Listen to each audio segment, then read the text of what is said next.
sometimes we confuse, like, old people are boomers, young people are all what? Gen Zs?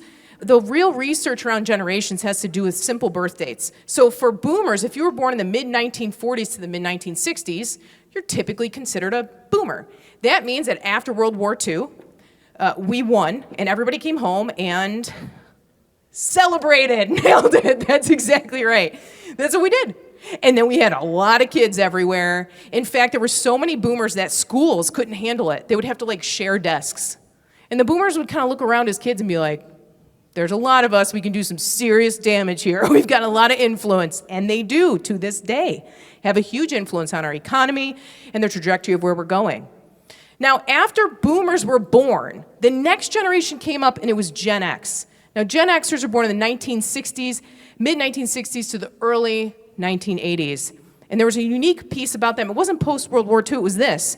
It was the first generation where both parents went to work, but we didn't have this concept of after-school care. So Gen Xers learned at 6 how to unlock a door, come in, and make themselves a hot dog, right?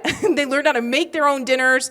They're very independent as a group because they grew up very differently than the boomers did. Next up, we've got the millennials. We got some millennials in the house, early 1980s to mid-1990s. Who here is a boomer or a millennial with me right now? Okay, fantastic. There's a lot of us if you look around. Millennials grew up analog. We had Encyclopedia Britannicas.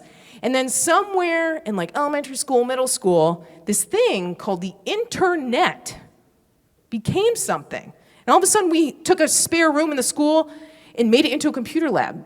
We started to use the internet in our life. And that fundamentally changed the way we get information, the way that we relate to other people, the way we do everything.